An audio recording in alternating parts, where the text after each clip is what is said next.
This is second part of exercise number 2, chapter number 8, means it's 8.2. Question number 3rd. Question number 3rd is cos A is equal to 4/5. This is given and हमको find करना है, हमको find क्या करना है, cot A minus sin A upon 2 tan A। सबसे पहले बेटा हमको बेस अपॉन हाइपोटेनियस दिया हुआ है। कॉस क्या होता है, बेस अपॉन हाइपोटेनियस। यहाँ पे बेस कितना है 4 और हाइपोटेनियस 5। डायग्राम बना लो, ए बी और सी, हाइपोटेनियस 5 और ये 4। पाइथागोरस थ्योरम का फॉर्मूला यूज़ करना है, यूजिंग पाइथागोरस थ्योरम।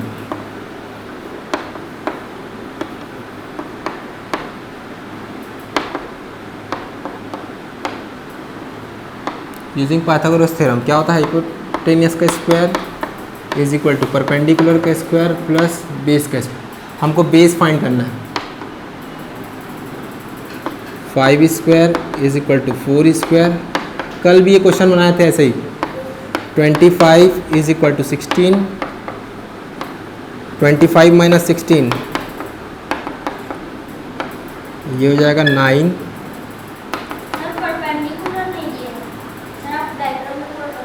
ओके ठीक, बेस 4 दिया है, ठीक ठीक ठीक बेटा, परपेंडिकुलर नहीं दिया, परपेंडिकुलर फाइंड करना है। ओके इसको बेस कर दो, इसको पी लिख दो परपेंडिकुलर।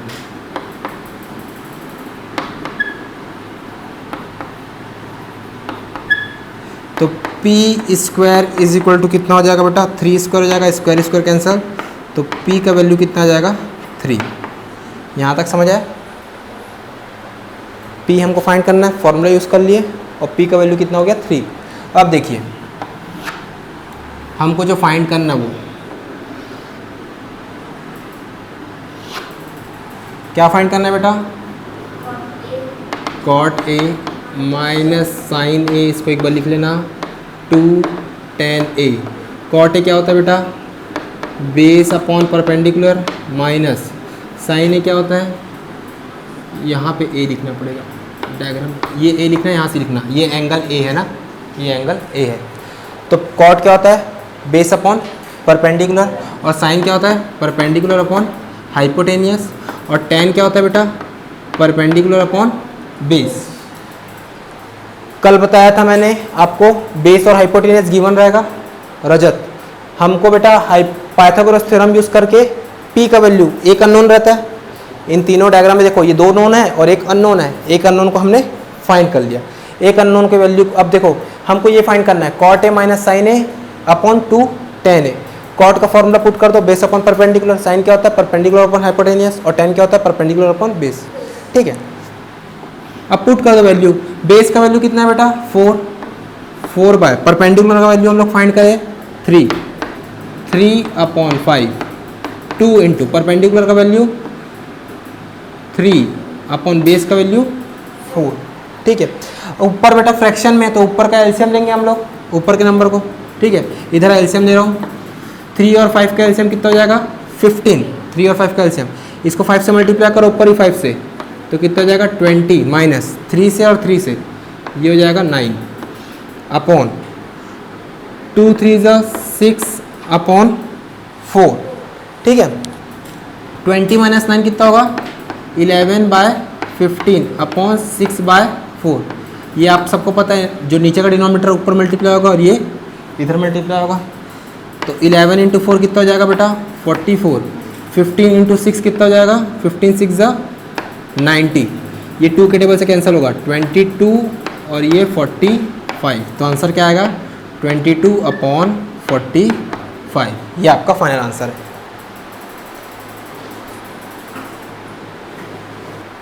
फोर्थ क्वेश्चन में हमको सेक थीटा गिवन है। Sec theta is equal to 5/3। Sec का फॉर्मूला क्या होता है बेटा, हाइपोटेनियस अपॉन बेस।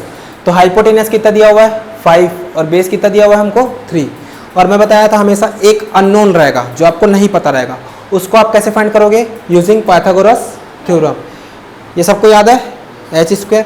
तो यहाँ पे पुट कर दो बेटा हाइपोटेनियस 5 स्क्वायर और बेस 3 स्क्वायर, तो ये जाएगा 25 इज इक्वल टू 9। 25 माइनस 9 कितना हो जाएगा 16। P square is equal to 16। 16 किसका स्क्वायर होता है 4 का स्क्वायर होता है बेटा, स्क्वायर स्क्वायर कैंसल, तो P इज इक्वल टू 4। ये हमारा परपेंडिकुलर का वैल्यू भी आ गया, P का वैल्यू। अब हमको ये फाइंड करना है tan theta minus sine theta 1 plus tan theta sine theta. इसका फॉर्मूला सबको पता है, tan क्या होता है बेटा परपेंडिकुलर अपॉन बेस, साइन क्या होता है perpendicular upon hypotenuse 1 plus perpendicular upon base. यहाँ पे दोनों के बीच में कुछ साइन नहीं, मतलब क्या है मल्टीप्लीकेशन, परपेंडिकुलर अपॉन हाइपोटेनियस। ये क्या का साइन है बेटा मल्टीप्लीकेशन। अब यहाँ पे पुट कर दो वैल्यू को, P का वैल्यू कितना है 4 है, 4/3 minus 4/5 upon 1 plus 4/3 into 4/5। LCM ले लो बेटा ऊपर का, ऊपर में एलसीएम कितना हो जाएगा 15 और ये हो जाएगा 5 से मल्टीप्लाई, तो ये जाएगा 20 माइनस ये 3 से मल्टीप्लाई होगा तो ये जाएगा बेटा 12। यहाँ पे 1 प्लस 4 इंटू 4, पहले बॉड मास रूल क्या होता है बेटा बॉड मास रूल, बॉड मास में क्या होता है पहले मल्टीप्लिकेशन फिर एडिशन। तो यहाँ पे पहले मल्टीप्लिकेशन होगा, रजत समझ आ रहा है, पहले मल्टीप्लिकेशन 4 इंटू 4 16 अपॉन 15, इसके नीचे कुछ नहीं मतलब 1। अब बेटा नीचे का एलसीएम लेना पड़ेगा आपको, 15 और 1 का एलसीएम 20 माइनस ये हो जाएगा 8/15, ऊपर का होगा 8/15, नीचे एलसीएम ले लो 15 प्लस 16, सबको समझ आया 15 प्लस 16 क्या हुआ 15 और 1 का एलसीएम 15। बेटा इसको 15 फॉर्म करना है तो 15 से मल्टीप्लाई करोगे तो ऊपर भी किससे मल्टीप्लाई करोगे 15, ये देखो 15 आ गया, और इसको किससे मल्टीप्लाई करोगे 15 फॉर्म करने के लिए 1, इसको भी 1, तो 16 इंटू 1 16, ऐसे एलसीएम लेते ठीक है। 8/15 अपॉन क्या हो जाएगा ये 31/15, 15 कैंसल, तो क्या बचेगा बेटा 8/31, ये आपका आंसर है। 15 को कैंसिल कर सकते हैं। Okay, this is question number 6। tan A is given, tan A is equal to 1/√3, ये हमको गिवन है, और हमको बेटा फाइंड क्या करना है उसको मैं यहाँ पे लिख रहा हूँ एक बार।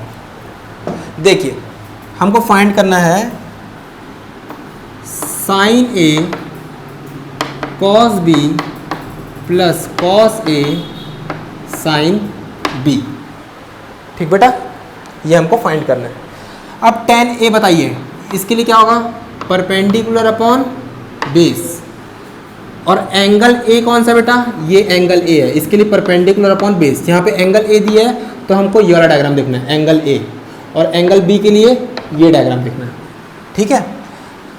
तो P का वैल्यू कितना दिया हमको 1 और B का वैल्यू कितना दिया बेटा √3। तो चलो फाइंड करते इसके लिए, H हमको फाइंड करना है h स्क्वायर, B का वैल्यू √3 का होल स्क्वायर प्लस ये हो जाएगा 1 का होल स्क्वायर, तो 3 + 1 कितना हो जाएगा ये 4। 4 किसका स्क्वायर होता है बेटा 2 का स्क्वायर होता है, 2 कैंसिल, तो h इज इक्वल टू 2। ये आ गया आपका हाइपोटेनियस, हाइपोटेनियस इज 2। एक ही डायग्राम में हम क्लियर कर लेते। देखो अभी मैं बात करूँ बेटा कॉस ए और साइन ए, तो कॉस ए और साइन के लिए परपेंडिकुलर ये होगा बेटा साइन के लिए, तो साइन ए का फॉर्मूला क्या होगा परपेंडिकुलर अपॉन हाइपोटेनियस। ये डायग्राम से ए के लिए परपेंडिकुलर ये होगा, तो ए के लिए पहले देखते हैं BC अपॉन AB, ये समझ आया कि नहीं आया, परपेंडिकुलर अपॉन हाइपोटेनियस, परपेंडिकुलर क्या है BC, इस फॉर्म में लिखना है। कॉस बी को अभी छोड़ दो, अभी उसका डायग्राम अलग से देखेंगे हम। अब बेटा कॉस ए क्या होता है बेस अपॉन हाइपोटेनियस, बेस क्या है आपका AC अपॉन AB। अब कॉस बी के लिए कॉस बी के लिए base upon hypotenuse, cos B के लिए बेस अपॉन हाइपोटेनियस।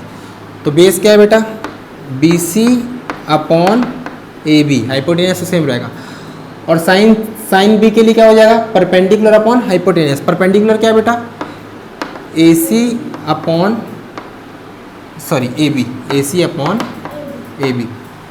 समझ आया? ओके, अब पुट कर दो वैल्यू।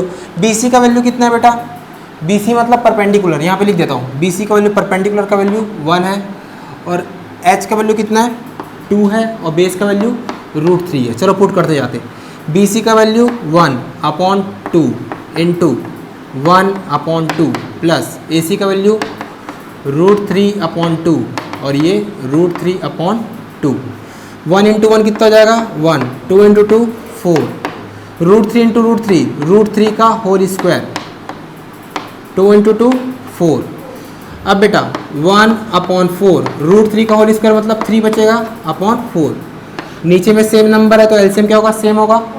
अब 4 फॉर्म करना है तो 1 से मल्टीप्लाई करूंगा, ऊपर भी 1 से, इसको ही 4 फॉर्म करना है तो किस 4 1 सा 4। जितना एलसीएम आता है बेटा उसको फॉर्म करना रहता है। 4 एलसीएम आया, इसको 4 फॉर्म करना है तो किससे मल्टीप्लाई करूंगा मैं, 1 से, ठीक है, वैसा फॉर्म करना पड़ता है। ये 3, 4/4 कैंसिल कर दो तो आपका आंसर आ जाएगा 1। कंप्लीटेड। समझ आया? ये डिफरेंट एंगल के लिए 2 डायग्राम बनाना है।